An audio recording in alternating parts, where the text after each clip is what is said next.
موسیٰ علیہ السلام نے پوچھا یا اللہ جب تو ناراض ہوتا ہے ہمیں کیسے پتہ چلے کہ تو آج کل اپنے بندوں سے ناراض ہے؟ تو اللہ تعالیٰ نے فرمایا جب میں ناراض ہوتا ہوں حکومت بے وقوفوں کو دیتا ہوں، اجعل الملک فی صفہائہم، حکومت بے وقوفوں کو دیتا ہوں، والمال فی بخلائہم، اور پیسہ بخیلوں کو دیتا ہوں جو ذرا گن گن کے خوش ہوتے رہیں، اور بارشیں بے وقت کرتے ہیں، بارشیں بے موسم کی ہو جاتی ہیں، پیسہ بخیلوں کے پاس، حکومت نکموں کے پاس۔ کہ اللہ جب تو راضی ہوتا ہے تو اس کی کیا نشانی؟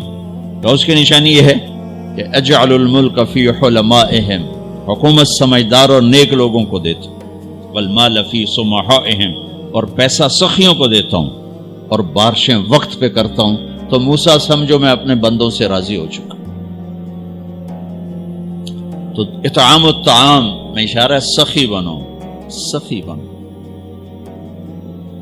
اللہ تعالیٰ کی ایک وی آئی پی جنت ہے جس کا نام ہے جنت الفردوس۔ اللہ نے باقی جنتیں بنائی کن کن کن، جنت الفردوس بنائی اپنے ہاتھوں سے۔ کیا چیز بنائی ہوگی؟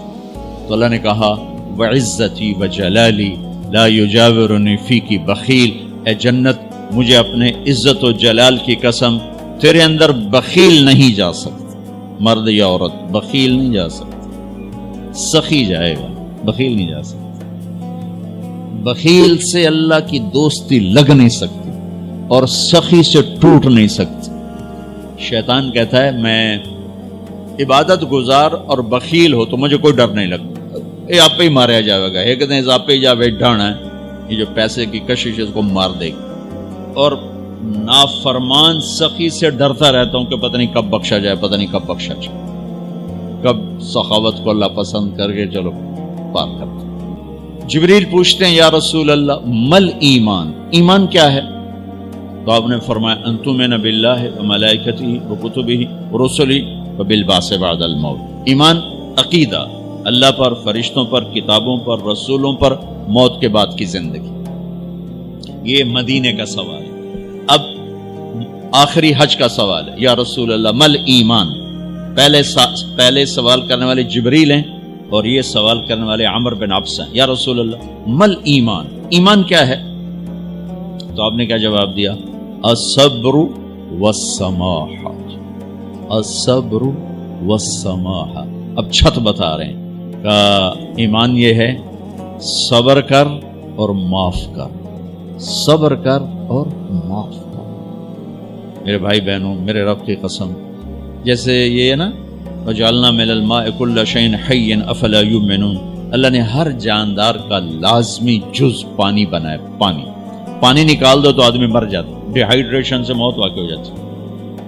ہر جاندار کا لازمی جز پانی، دین کی تمام صفات کا لازمی جز صبر، صبر نکال دو تو سارا دین کچرا بن جاتا، صبر نکال دو۔ تو میرے نبی نے فرمایا ایمان کیا ہے؟ صبر کرو، معاف کرو۔ معاف وہی کرے گا جو صبر کرے گا، جسے صبر نہیں آتا اسے معاف کرنا بھی نہیں آتا۔ تو ایمان قیامت کے دن اعلان ہوگا صبر والے کھڑے ہو جاؤ، تھوڑی سی جماعت کھڑی ہوگی، بلکہ چلو جنت میں جاؤ۔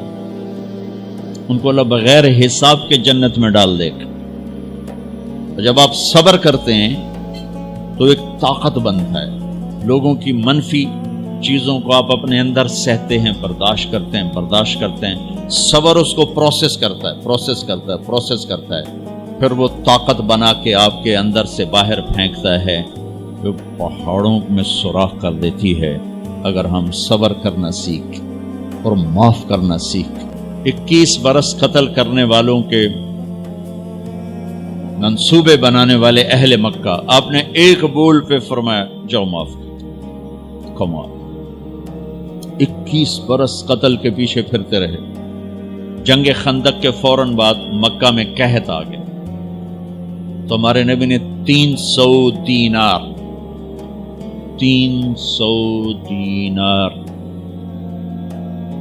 10-15 لاکھ روپیہ بنتا ہے، آپ نے مکے میں ابو سفیان کو بھجوایا جو جنگ خندق کا سالار بن کے آیا تھا.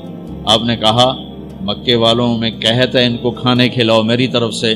تو ابو سفیان کہنے لگے واہ محمد تیرے قربان جاؤں, ہم تجھے قتل کرنے کے پیچھے پھر رہے ہیں, تو ہمیں کھانے کھلاتا پھرتا ہے.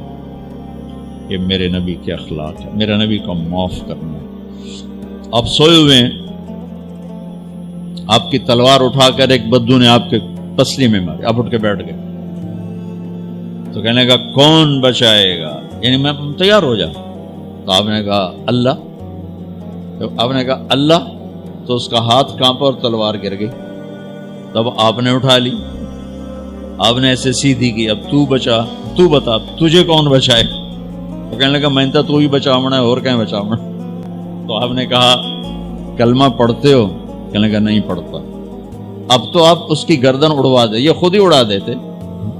جو کہہ رہا میں کلمہ نہیں پڑھتا ہوں. قتل کے ارادے سے آنا ہی اس کے قتل کے لیے کافی تھا. آپ نے فرمایا کلمہ پڑھتے ہو؟ کہنے لگا نہیں. آپ نے کہا جاؤ معاف کر. انسان اور خطا لازمی ہے, اگر معاف کرنا نہ سیکھا تو ہم خود ہی دکھی ہو کے رہ جائیں گے. لوگوں کے زخم بھلا دو, اللہ پہ ڈال دو, اللہ صلہ دے گا, زندگی پرسکون ہو جائے گی. دیکھو ہم اپنے یہ کرتے پر داغ نہیں لگنے دیتے, اپنے بس سے داغ. کھانا کھانے بیٹھو نیپکن, یہ دیکھو ابھی نیپکن پڑے ہوئے, رکھو اگو رکھو توڑے چولے, تو کوئی سالن نہ ڈھے پاوے. ٹھیک, یہ تو پھر بھی دھل جائے گا. لیکن یہاں داغ لگا, کبھی نفرت کا, کبھی غصے کا, کبھی انتقام کا, کبھی حسد کا, کبھی بغض کا, کبھی کینے کا. انسان سب سے زیادہ اپنی ذات سے محبت کرتا ہے. یہ معمولی سے کپڑے کو داغ سے بچاتے ہو, جو سب سے قیمتی چیز ہے دل, جو بادشاہ ہے, اسے بھی تو صاف ستھرا رکھو. جیسے ہم لاکھ زور لگا لیں, ہم کپڑے کو میل سے نہیں بچا سکتے. لاکھ زور لگا لو, لوگوں کے منفی رویے آپ کو توڑے بغیر نہیں چھوڑیں گے. لہذا کیا کرو, نبی والا معاف کرو, معاف کرو, دل کو صاف کرو, دل کو صاف کرو, دل کو صاف کرو, صبر کرو, معاف کرو.